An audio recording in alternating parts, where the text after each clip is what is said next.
biggest mistake of my life was dating my classmate, Miley. One time she told me, "Sorry, but I forgot to close the front door yesterday. Your dog ran away." What? Why didn't you tell me that earlier? Oh, relax. You didn't even notice he was gone, so just forget about him. Well, Miley had never worked a day in her life. She only cared about Instagram and shopping. Maybe that's why she dated me. I had a $300,000 salary, and I kinda enjoyed funding her lifestyle. It made me feel like I was her daddy. She said, "Look at the dress I bought today. It's from Gucci." How much did it cost? Oh, I didn't look at the price tag. You have to check your credit card bill. Deep down, I probably knew she was a gold digger. But on our wedding day, I said, "You are the love of my life, so I decided to pay for your college degree if you want one." Oh my God, yes, thank you. I will study very hard and get good grades. But that never happened. Instead of going to classes, she went shopping at designer boutiques. That's how we got $20,000 into debt. I should have set boundaries, but instead, I just told myself to get another promotion at work so I could better afford her expensive lifestyle. I put 70 hours a week into my job, but she still complained, saying, "Why are you so boring? Why can't you be cool and funny like other guys?" And maybe she was right. I didn't have the best sense of humor, so I signed up for comedy classes and tried to become funnier. But when she found out about my new hobby, she said, "Oh, I hope no one finds out my husband isn't funny and needs to take comedy classes. That's so embarrassing." I was never good enough for her. But when we went to Hawaii for our honeymoon, she developed a crush on our super handsome tour guide. I love surfing in the ocean. It's my passion. Wow, I bet you have many girls running after you. Sure, but I only choose the prettiest. They kept flirting for 2 hours, even though this was my honeymoon. I was furious. And then the tour guide said to me, "Be careful, I won't steal your girl. You have to step up your game, or she will sleep in my bed tonight." I was glad when it was over, but Miley kept complaining. "Why can't you be like the tour guide? He was so funny and interesting." Well, 2 weeks later, my mom got very sick. I wanted to move in with her as support, but Miley said, "No, I want you to stay here with me and treat me like I'm the only woman in the world. Forget about your mom." "But she needs my help." "Oh, stop it. Get her a caretaker and everything will be fine." However, I could only afford a part-time caretaker. So when my mom went to the bathroom at night, she fell and broke her leg. She was in extreme pain until her caretaker found her the next morning. I knew this was all Miley's fault.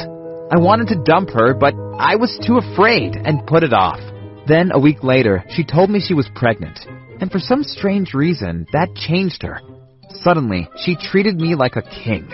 "You look great today." "Really? I've gained some weight." "To me, you are perfect. I love you just the way you are."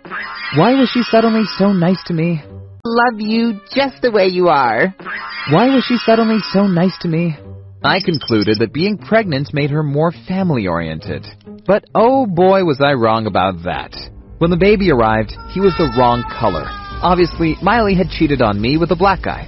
I was too embarrassed to confront her at the hospital, so I waited for her at home. She came and said, "I'm sorry. I made a big mistake, and I understand that you were mad at me." "Why didn't you tell me earlier about your mistake?" "Because I'm stupid, and I thought the baby might be yours." "So how did it happen?" "You were at one of your stupid comedy classes while I went to a college party. I got drunk, and there was this guy, and it happened." "So you were pregnant and didn't know whose baby it was?" "I had no idea, and it was terrible not knowing, but I couldn't tell you in case you got mad." "Enough! Get out of here! I'm done with you." "But babe, don't I deserve a second chance?" "Why? Because you are hot? Because you have big breasts? I don't care anymore. You can't expect me to raise the child of another man." "And what if I get pregnant again, and this time it's your child?" "Get out!" "Fine then, divorce me, but I'm married to you and own half of this house. I'm gonna stay." She was such a devil. But suddenly I felt grateful, because if Miley had gotten pregnant by a white guy, I would have never found out that it wasn't my child. And at the divorce court, I was rewarded the whole house because I had bought it before our marriage. That's when she screamed. I hope you and your mother both die and burn in hell! Can you imagine? She had the audacity. Hope you and your mother both die and burn in hell!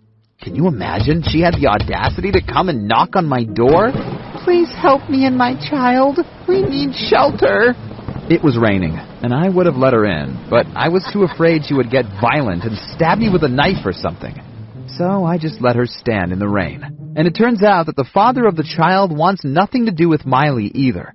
So she had to find a new guy she could exploit. But I still wasn't done with her. So I figured out who her new boyfriend was and met up with him. I said, "Did you know that Miley and I were married until I found out that she got pregnant by another man?" He was shocked. Of course, Miley hadn't told him about it. The guy broke up with her the same week and sent me a text saying, "Thank you for saving my life." But the real victim here is Miley's poor son. With a mom like his, he's been dealt some bad cards in life. Hey, I'm Caroline, and my neighbor made my life hell by listening to loud music every single night. I knew I had to get rid of him, so I set him up, and now he's in prison. Let me tell you how I did it. It all started after I got my promotion at work.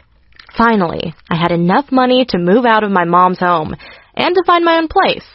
It was a one-bedroom apartment, and I absolutely loved it. But right when I went to bed at midnight, my neighbor started playing loud metal music. Ugh. I waited for 5 minutes, hoping he would turn down the music again, but nothing happened. So I decided to knock on his door. Of course, I was scared, but I had a knife with me, just in case. When he opened the door, he looked drunk and smelled like he hadn't showered in months. "What do you want?" he said. "The music is too loud. I can't sleep," I answered. "Oh, I'm feeling so bad for you. Maybe I'll come and pay you a visit later, What do you think?" he said with a big smile on his face. Then he closed the door and turned the music up even more. Wow, he wasn't just a jerk, but he was also threatening me.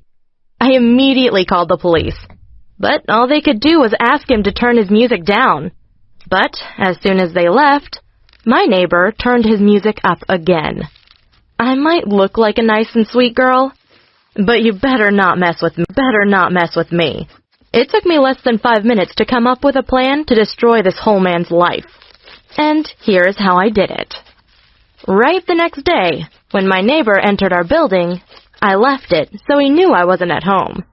I had left my apartment door wide open and placed a couple of $1,000s on my table.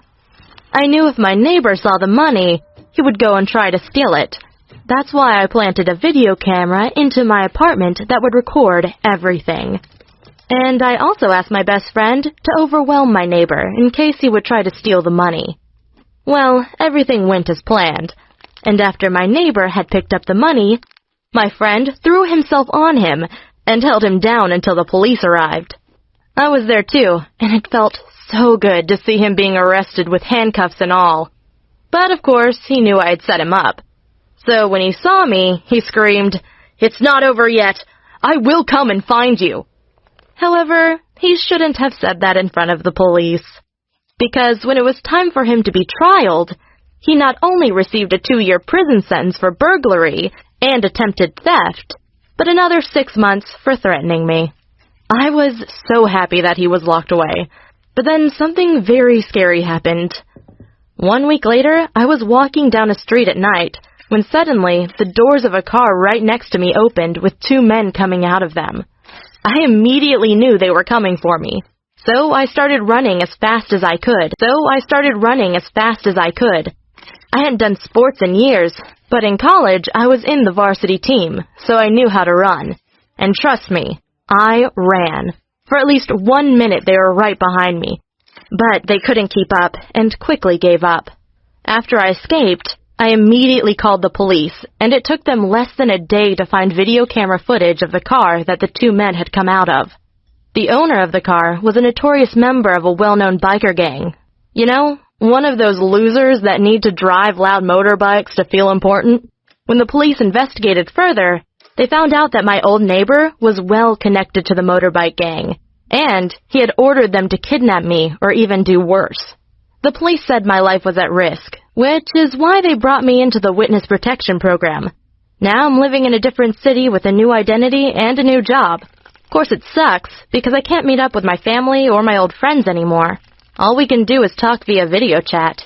But at least I got justice, because my old neighbor and the 2 bikers that wanted to kidnap me all received life in prison sentences for attempted kidnapping, which means they're locked away forever. I'm so glad this nightmare is over, and I hope my story was able to illustrate how people create their own hell on earth. I mean, if my old neighbor had treated me with respect and kept his music down, and if the 2 bikers hadn't tried to kidnap me, none of them would be in prison right now. Well, anyway, a big thank you to the police for throwing those losers into prison where they belong. And please, let me know in the comments what you would have done in my situation. Hey, my name's Maya, and I want to tell you about the time I made the biggest mistake of my life. My dad died when I was little, and it took my mom years to start dating again. She said that I was all she needed to be happy, but I always knew life would be better for her if she had a boyfriend. That's why I was stoked when she started dating Aaron. He treated my mom the way she deserved, and always bought her flowers and took her out to dinner. You can't imagine how excited I was when he proposed, and my mom said yes. I mean, I loved being a bridesmaid, and I'll never forget how beautiful my mom looked on her wedding day. But there was one problem, though. Aaron's son, Jared. He was so freaking gorgeous. It was as if he just came out of a movie. And Jared wasn't just good-looking. He was also a really nice person. And even though he was a couple years older than me, he'd always say hi to me at school and carry my books when we walked home together. In fact, Jared was that guy. You know, the one boy in school everyone likes. That's why, after me and my mom moved into his house, all my friends got super jealous of me because I got to hang out with him all the time. My 2 best friends even tried to contact him on Facebook, but he just completely ignored them. So, of course, I had a huge crush on him. I mean, who wouldn't? But after a while, I began to think that he felt the same way about me. I mean, there was no other reason why he'd be so nice to me. But if he liked me, why wouldn't he tell me so? Well, I thought he was just too shy, and that's why I decided to make the first move. I waited until our parents left the house to go on a date night, and then I asked Jared if he wanted to watch a movie with me. He said yes, and we made some popcorn and sat down on the couch together. I don't remember what movie we watched, but as we ate the popcorn, our hands kept touching each other, and I knew I had to do something, so I just turned to him and kissed him. I can still remember his face and how shocked he looked. He immediately pushed me away, telling me to get off, and when I tried to explain that I thought he liked me, he laughed and said I was just a silly little girl. He also said he'd only been nice to me because his dad asked him to, but he'd never be interested in a 14-year-old girl like me. I didn't know what to say, so I just started crying and ran to my room. I've never felt more ashamed in my life, and I felt like I had ruined everything.